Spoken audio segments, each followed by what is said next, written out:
Imagina que o cronômetro para o colapso global, ou para a virada definitiva da história humana, não é digital. Tá, não é um relógio comum, então. Exato. Ele não está num laboratório subterrâneo na Suíça, não faz aquele som clássico de tic-tac e não tem como ser programado por nenhum cientista. Nossa, já começamos com um cenário bem intenso. Pois é. Na verdade, a premissa de hoje é que esse cronômetro é ativado pela observação de 1 milímetro de luz no céu noturno. 1 milímetro de luz? Isso. E hoje, no nosso mergulho profundo nas fontes, a gente está dissecando uma pilha de anotações, artigos e pesquisas que foram enviadas por uma mente super curiosa. Alguém que pediu essa análise sob medida para a gente. E que desafio a gente recebeu, né? Decodificar um relógio profético extremamente complexo. Sim. A gente tem em mãos um material bem denso chamado Estudo Profético, o relógio das trombetas e o azeite das oliveiras. É tipo um verdadeiro quebra-cabeça de escatologia. Total, ele conecta as regras muito rigorosas do antigo templo judaico com astronomia pura e cruza tudo isso com profecias bíblicas. E para quem acompanha o nosso mergulho hoje, é fundamental estabelecer a nossa regra de ouro logo de cara. A nossa missão aqui não é defender, validar ou endossar nenhuma visão religiosa específica. Longe disso. O nosso papel aqui é estritamente mapear o território desse documento, entender a arquitetura interna e a lógica que o autor usa para construir esse relógio, sabe? Com certeza. É olhar para as engrenagens da coisa. Exato. O que torna esse material digno de uma análise tão profunda é como ele pega elementos físicos da antiguidade, tipo instrumentos de metal, rituais agrícolas, o próprio óleo prensado, e transforma tudo isso numa metáfora tecnológica. Uma tecnologia para avaliar o nosso estado de alerta no tempo presente, né? Isso mesmo. É um estudo focado em ciclos inquebráveis, na contagem regressiva da história e, principalmente, no nível de pureza da informação que a mente humana consome quando está no meio de uma crise. Cara, é um verdadeiro labirinto de símbolos. Então, vamos desempacotar isso aí. A estrutura do texto nem começa mostrando um ponteiro de relógio, mas sim um evento sonoro, um alarme. O sistema de alerta deles. Sim, e o autor faz uma distinção brutal entre duas ferramentas sonoras que eram usadas no antigo Israel, que são as trombetas de prata e o shofar. Mas, tipo, como que instrumentos de sopro de uma era tão distante conseguem fundamentar a ideia de um alarme espiritual iminente hoje? O que é fascinante aqui é que a diferença entre esses dois instrumentos dita o tom de toda a tese do autor. A fonte descreve as trombetas de prata, que são as Hatzotzrot, como objetos manufaturados. Feitos por mãos humanas, no caso. Exato, elas são feitas de metal batido, moldadas de forma bem intencional. Na estrutura social do antigo Israel, elas representavam a voz oficial, a instituição, aquele comando bem burocrático. Então era algo bem regulado. Muito. Elas eram tocadas para organizar o acampamento, para sinalizar o momento de marchar de forma ordenada ou para chamar assembleias. O som da prata é previsível, estruturado, civilizado. Tá, e o shofar? Em contrapartida, o texto introduz o shofar, que é literalmente feito do chifre de um carneiro. Ele não é moldado para criar uma melodia refinada, sabe? É um pedaço cru da natureza. Não tenta-se música. De jeito nenhum. A fonte descreve o som dele como um grito. É um som visceral, muito áspero, que rasga o ar, não para organizar uma marcha bonitinha, mas para convocar um arrependimento imediato. Olha, pensando nessa distinção de propósitos, me vem uma analogia na cabeça. A trompeta de prata seria tipo o apito do chefe de uma fábrica moderna, né? Marcando turnos. Isso, organizando a rotina, marcando o início e o fim do trabalho. Já o chofar seria como o alarme de incêndio disparando de madrugada no meio de um prédio. Nossa, ótima analogia. Ele não quer organizar a rotina de ninguém. Ele quer que todo mundo acorde e haja imediatamente, porque a normalidade acabou. A imagem do alarme de incêndio ilustra muito bem essa quebra de rotina. Mas a lógica do material vai até um passo além disso e exige uma precisão maior. Como assim? Bom, num incêndio, a reação instintiva e correta é fugir, certo? Abandonar o prédio em pânico. O shofar, na interpretação desse estudo, faz o completo oposto. A ordem não é fugir do perigo, É ficar parado. é paralisar e reavaliar instantaneamente tudo que se considerava seguro. É um som que exige permanência, introspecção e uma mudança de postura muito radical. Não é sobre fuga. Ah, entendi. É um chamado de atenção absurdo. Sim. E a fonte amarra essa função do shofar com uma daquelas frases bem famosas e enigmáticas da Bíblia, sabe? Aquela ideia da festa que ninguém sabe o dia nem a hora. Ah, claro. Uma referência bem direta à festa das trombetas no calendário judaico. Sem dúvida. Historicamente, a festa das trombetas, que é o ano novo civil deles, começava no exato momento em que a lua nova era avistada no céu. O ponto central do texto é que ninguém podia calcular esse minuto exato com antecedência matemática. Tinha que ser na observação mesmo.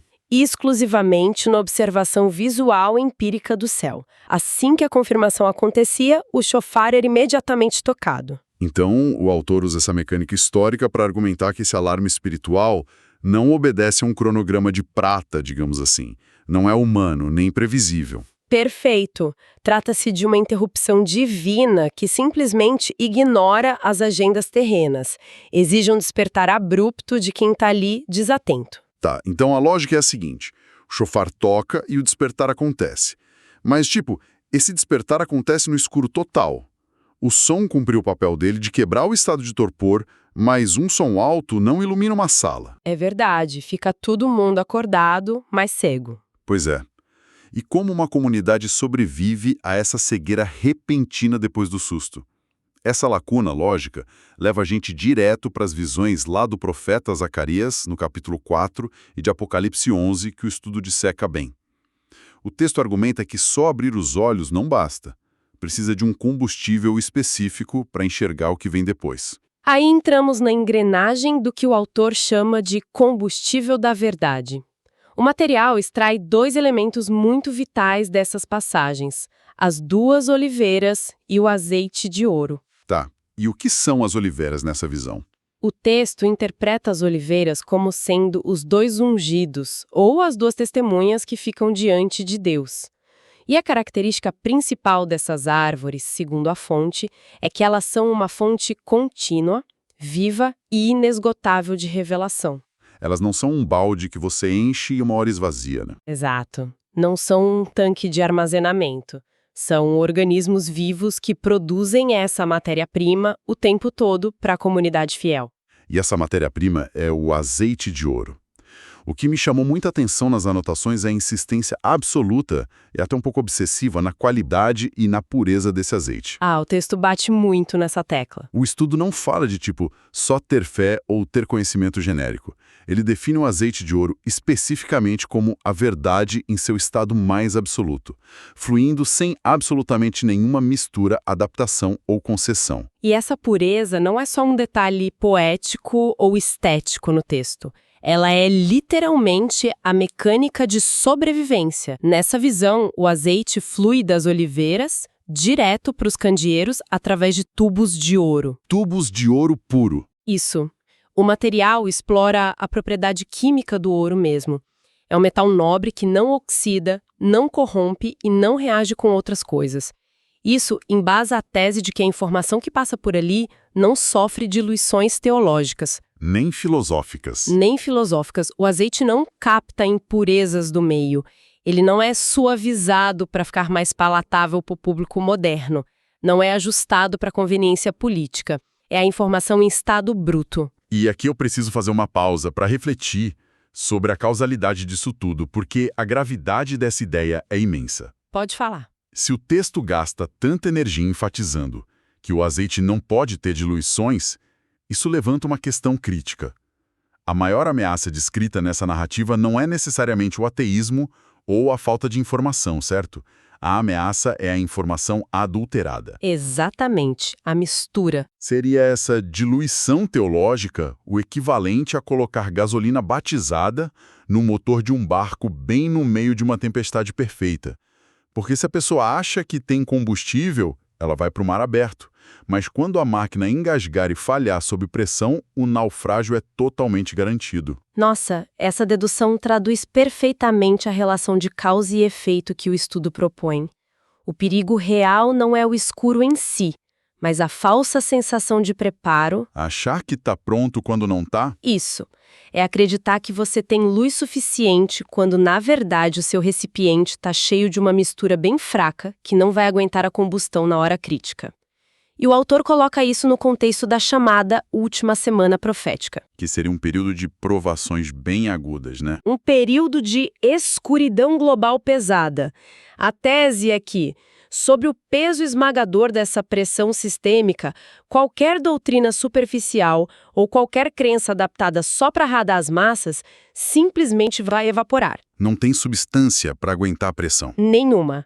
Somente uma convicção que é baseada no ensino puríssimo, aquele fluxo incontaminado dos tubos de ouro, terá densidade química, metaforicamente falando, para manter a chama viva quando tudo desmoronar. Cara, é uma visão quase implacável sobre a integridade da mente e do espírito, o que acaba empurrando a gente para a próxima grande engrenagem dessa teoria. O relógio no céu. Exato.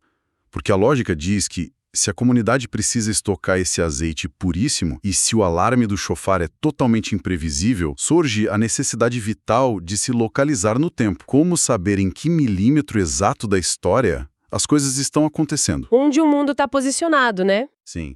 E para responder isso, o estudo abandona os instrumentos de metal, as árvores, e aponta o dedo direto para o céu. Aqui é que a coisa fica realmente interessante. O sistema de medição sai da Terra e vira ao astronômico, o que levanta uma questão de segurança genial do autor. Um relógio humano pode ser fraudado, você pode adiantar ou atrasar, mas ninguém consegue manipular o firmamento. Ninguém hackeia o céu. E o material não constrói um argumento místico vazio, sabe?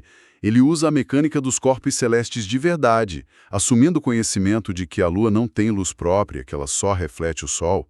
O texto funde isso com o simbolismo cristão clássico. Onde o Sol é Cristo. Sim, a fonte emissora de toda a luz. E a Lua representa a Igreja, cuja única função é refletir essa luz para a Terra durante a noite. E a consequência simbólica que o autor tira disso serve para diagnosticar o tempo presente. O estudo argumenta categoricamente que a gente está vivendo agora a fase da lua escura, a lua nova astrológica. Aquela fase em que ela some do céu. Exato. Como a lua está posicionada de um jeito que não reflete a luz solar para quem olha da Terra, ela fica invisível, vira um corpo negro. A fonte traduz essa invisibilidade física como um diagnóstico espiritual.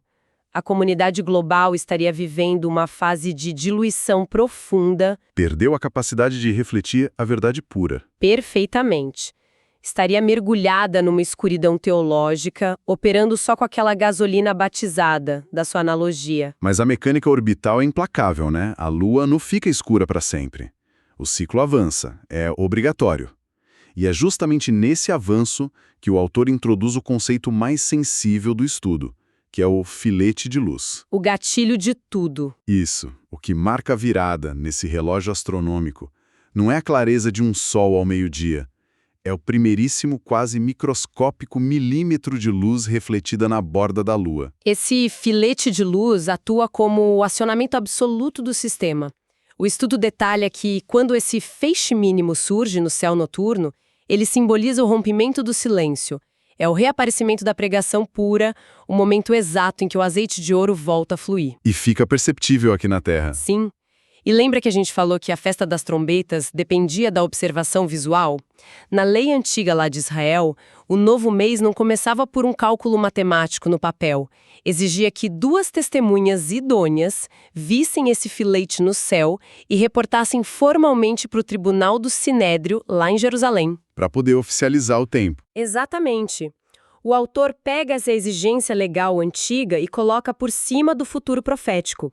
A responsabilidade de enxergar e anunciar esse primeiro brilho espiritual recai sobre as 2 testemunhas do Apocalipse.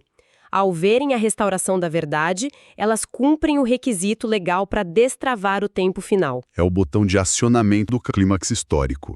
A sobreposição entre a burocracia do templo antigo, a mecânica da Lua e a espiritualidade é nossa, construída com uma riqueza de detalhes que impressiona muito. É bem amarrado. E o texto não para por aí.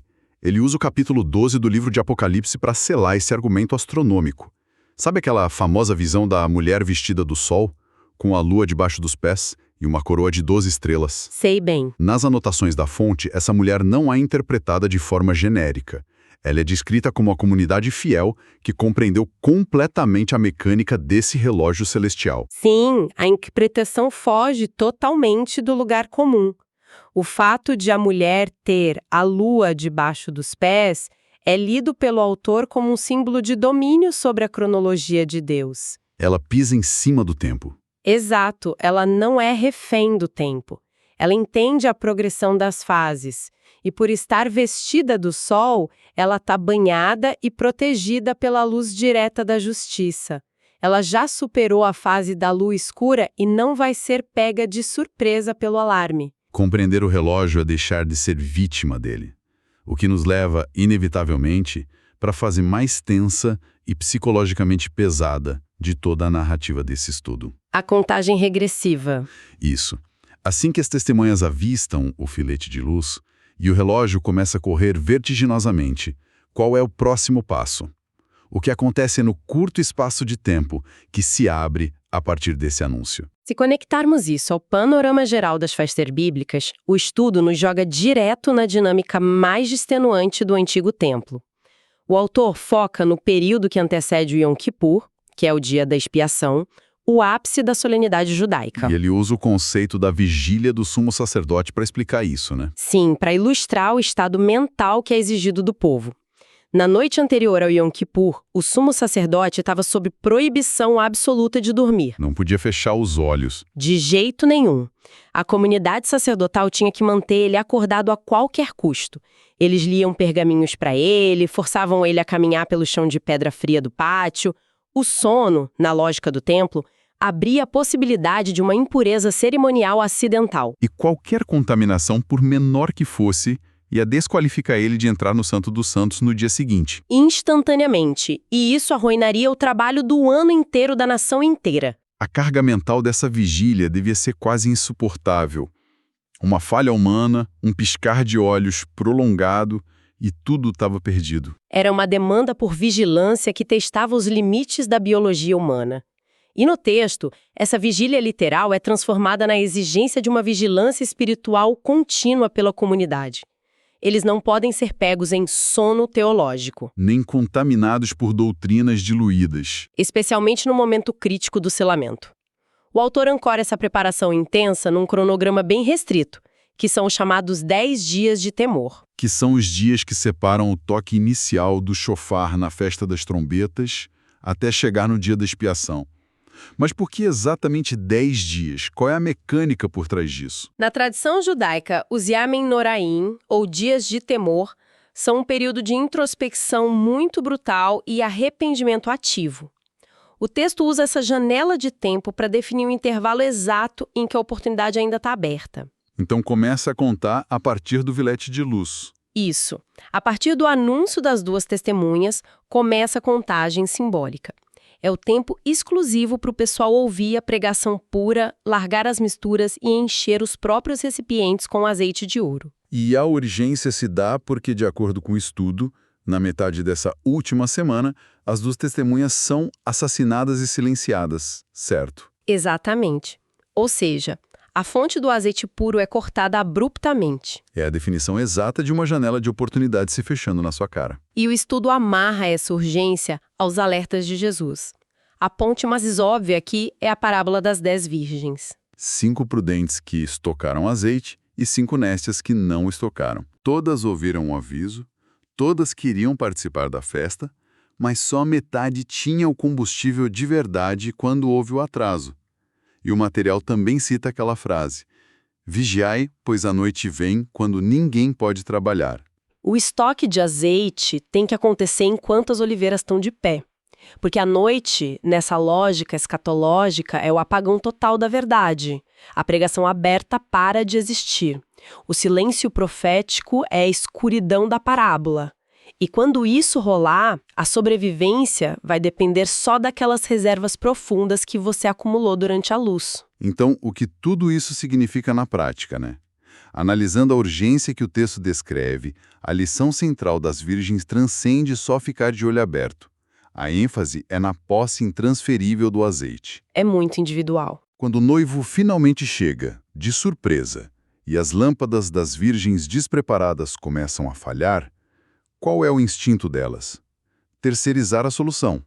Elas pedem azeite emprestado para as que estão preparadas, mas recebem um não bem categórico. Não dá para emprestar. Preparo. Exato.